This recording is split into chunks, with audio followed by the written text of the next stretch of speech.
हम कर रहे थे +2 क्लास का किसान जमींदार और राज्य 8वां अध्याय। आज हम करेंगे 200 पेज नंबर 206 जो आपकी NCERT बुक है उसके अंदर। उसमें जो टॉपिक है कृषि समाज में महिलाएं, ये वेरी इम्पॉर्टेंट टॉपिक।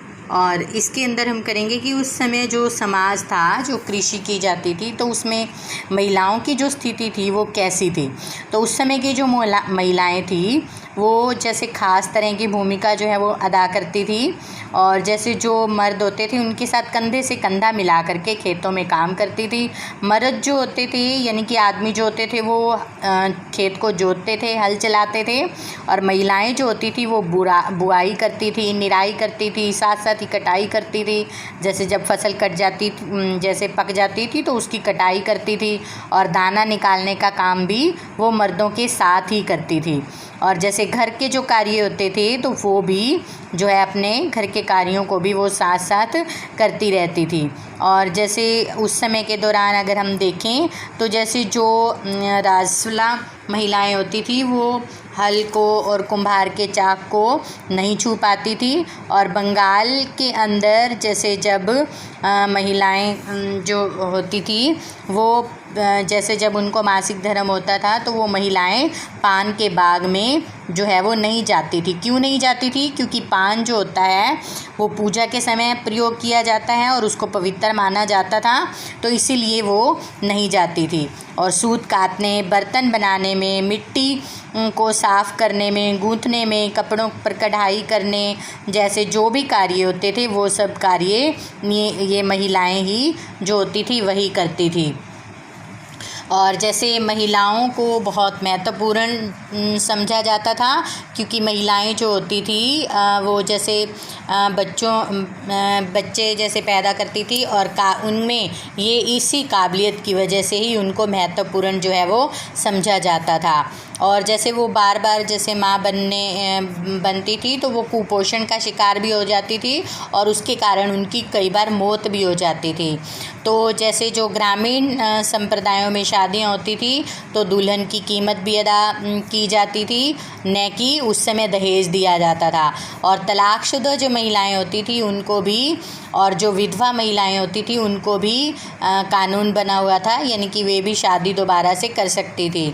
और जैसे मतलब क्या होता था कि जैसे जो रिवाज होते थे तो उस समय के दौरान जो समाज था तो उसमें जो मुखिया होता था वो मर्द ही होता था, और अगर किसी औरत पर बेवफाई का शक हो जाए तो उसको भयानक दंड भी दिए जाते थे। और कुछ जगह पर जैसे हम देखें तो जैसे पंजाब की तरफ अगर हम देखें तो उस समय के दौरान पंजाब में महिलाओं के पास जैसे संपत्ति भी होती थी, और संपत्ति के ऊपर उनका पुश्तैनी संपत्ति पर हक भी था।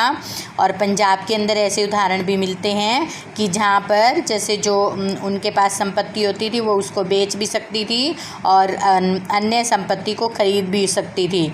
और अगर बंगाल की साइड देखें तो वहाँ पर जैसे बंगाल की महिलाएं जो थी वो वहाँ पर जमींदार भी थी, यानी कि वो अपनी ज़मीन की कर्ता धर्ता वही होती थी। और जमींदारियों में जैसे वो राजशाही जैसे ठाट होते हैं वैसे ही वो भी रहती थी, और कर्ता धर्ता एक स्त्री ही होती थी। उसके बाद आपका नेक्स्ट पॉइंट जो है वो आता है जंगल और कबीले। इसके अंदर क्या है कि जैसे जो उस समय के दौरान जंगल थे तो उनके अंदर जो कबीले रहते थे, तो जंगल में रहने वाले जो कबीले थे तो उनमें जो लोग थे उनको जंगली जो है जंगली शब्द से जाना जाता था। लेकिन जंगली होने का मतलब क्या था वहाँ पर कि सभ्यता उनमें बिल्कुल भी नहीं थी। और जैसे आजकल जो है इसका शब्द अर्थ जो है वो प्रचलित हो रहा है, तो उन दिनों इस शब्द का इस्तेमाल जो है वो ऐसे लोगों के लिए किया जाता था, जंगली शब्द जो था वो ऐसे लोगों के लिए इस्तेमाल किया जाता था जिनका गुजारा जो है वो जंगल के उत्पादों से, शिकार से और स्थानांतरीय कृषि से होता था। तो स्थानांतरीय कृषि क्या होती थी कि एक स्थान से दूसरे स्थान पर बदलकर कृषि को करना, यानी कि जंगलों को जला दिया जाता था और फिर उस स्थान पर जैसे जो राख होती थी वो सारे उस एरिया में बिछा दी जाती थी, और उससे भूमि जो होती थी वो उपजाऊ हो जाती थी और वहाँ पर कृषि करी जाती थी। फिर 2 से 3 सालों के बाद फिर उस पर छोटे छोटे पौधे लगा करके उसको छोड़ दिया जाता था, और या फिर उसको परती छोड़ दिया जाता था और अन्य स्थानों पर कृषि के लिए जैसे जो जंगली लोग थे वो चले जाते थे। और फिर जैसे ही वो परती छोड़ने के बाद 2-3 साल में जब वो भूमि उपजाऊ हो जाती थी तो वापस उस पर वो कृषि करने लग जाते थे। और जो जंगली लोग थे वो मौसम के अनुसार भी कार्यों को करते थे। जैसे जो बसंत का मौसम आता था तो उसमें जंगल से उत्पाद वो इकट्ठा करते थे, क्योंकि बसंत का जब मौसम आता है तो उसमें फ्रूट फूल आदि जो होते हैं वो बहुत अच्छे से खिल जाते हैं। और गर्मियों के मौसम में वो जैसे मछली पकड़ते थे और सर्दियों के मौसम में जैसे वो शिकार आदि करते थे और शहद आदि इकट्ठा करते थे। और मानसून जब होता था यानी कि जब बारिश का मौसम होता था तो उस समय के दौरान वो जो जंगली लोग थे वो कृषि करते थे। और जंगली लोग एक स्थान से दूसरे स्थान पर अपने कबीलों के साथ ही घूमते रहते थे। तो जंगलों के अंदर फिर नेक्स्ट इसका पॉइंट है जंगलों के अंदर घुसपैठ। इसका मतलब है कि जैसे जो भारी ताकतें थी वो भी जंगलों के अंदर आती थी।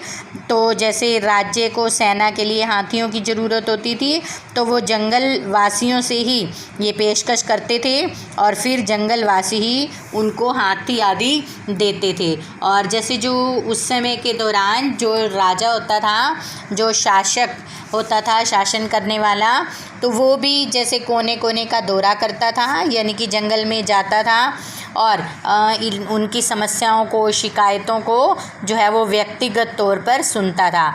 और दरबारी जो कलाकारों में चित्र के शिकार का विषय जो है वो बार बार इसलिए आता भी है। और उन चित्रों में चित्रकार जो है वो अक्सर छोटा सा एक ऐसा दृश्य जो है वो डाल देते हैं जो सद्भावनापूर्ण शासन की ओर संकेत जो है वो देता है। फिर जैसे क्या हुआ कि वाणिज्य खेती जो है वो की जाने लगी। वाणिज्य खेती कब बनी, जैसे जंगल के जो उत्पाद होते थे तो उनकी मांग जो थी वो बढ़ने लगी। तो वाणिज्य खेती का अर्थ क्या होता है कि जैसे जब उत्पाद को बेच करके जो है कमाई की जाती है। और जैसे जो शहद होता था, मधुमोम होता था और लाख जो है इन चीज़ों की जो मांग थी वो बढ़ गई थी और इन चीज़ों को बेचकर उनके पास जो है वो पैसा, उन जंगलियों के पास जो पैसा है वो वहाँ से आता था। और फिर धीरे धीरे जंगलवासियों का जीवन जो था वो बदलने लगा। और वहाँ पर जैसे कबीले होते थे, कबीले का जो सरदार होता था वह जमींदार जो है वो बन गया धीरे धीरे। और फिर धीरे धीरे जैसे वही अपने कबीले का राजा भी बन जाता था और वो धीरे धीरे अपने पास जैसे सिपाही और जैसे सेना आदि घुड़सवार जो है वो रखने लगा था। उसके बाद नेक्स्ट पॉइंट आता है, वो भी बहुत इम्पोर्टेंट है, जमींदार। तो जमींदार क्या होता है, जैसा कि हम जानते हैं, जैसे जमींदार जो होता है, जो नाम से ही पता चलता है कि ज़मीन जिसके हाथ में है, जो अपनी ज़मीन का मालिक है। और जैसे जो समाज था उसमें उसकी ऊंची हैसियत होती थी और जैसे उसको सामाजिक सुविधाएं जो थी वो भी मिली हुई होती थी। तो इसका जो मेन पॉइंट है वो बता रही हूँ आपको, और फिर आप उन पॉइंट हेडिंग जो है उसके अंदर आप बड़े अच्छे से NCERT बुक से पढ़ के आप उसमें लिख सकते हो।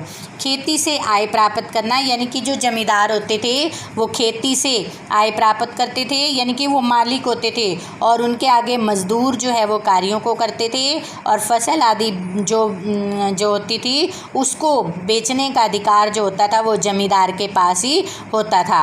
और समाज में ऊंची हैसियत होती थी उनकी, क्योंकि वो ज़मीन के मालिक होते थे, तो इसीलिए ही उनके पास जो हैसियत होती थी वो ऊंची होती थी ज़मीन के मालिक होने के कारण। यानी ज़मीन के मालिक, यानी कि जो ज़मीन होती थी वो उसके मालिक होते थे, वो अपनी ज़मीन को खरीद बेच भी सकते थे। उनके पास सुविधाएं भी होती थी क्योंकि वो ज़मीन के मालिक होते थे और ज़मीन भी उनके पास बहुत अधिक होती थी, बहुत अधिक होती थी।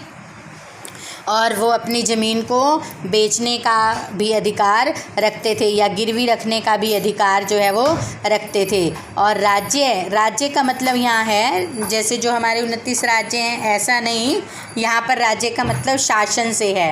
यानी कि उस समय के दौरान मुग़लों का शासन था तो शासन की ओर से, यानी कि जो उस समय शासन होता था तो उसकी ओर से भी वो कर आदि वसूलते थे। और जमींदारों के पास किले होते थे, किले यानी कि बड़े बड़े उनके घर होते थे, और बड़े बड़े घरों के अंदर, बड़े बड़े किलों के अंदर वो रहते थे, यानी कि सुंदर सुंदर महल उनके बने हुए होते थे। और वो सैनिक रख सकते थे अपने पास, घुड़सवार रख सकते थे, उनके पास तोप खाने आदि होते थे। यानी कि शासक यानी कि जो राजा होता था या जो शासनकर्ता होते थे, उनके जैसा तो नहीं, लेकिन उनसे मिलता जुलता बहुत कुछ उनके पास जो है वो होता था। तो ये जमींदार के बारे में आपको जो मेन पॉइंट थे वो मैंने बता दिए। आप NCERT जो आपकी बुक है उसके अंदर से आप रीड कर सकते हो। फिर इसको ध्यान से रीड करने के बाद आपको ये सारा क्लियर हो जाएगा। फिर भी अगर आपको क्लियर नहीं होता तो आपकी शनिवार को जूम मीट होती है, उसमें आपको कोई भी पॉइंट जो है वो क्लियर नहीं होता तो आप पूछ सकते हो। इसके बाद हम नेक्स्ट जो वीडियो है उसके अंदर करेंगे भू राजस्व प्रणाली। तो आज इतना ही, धन्यवाद।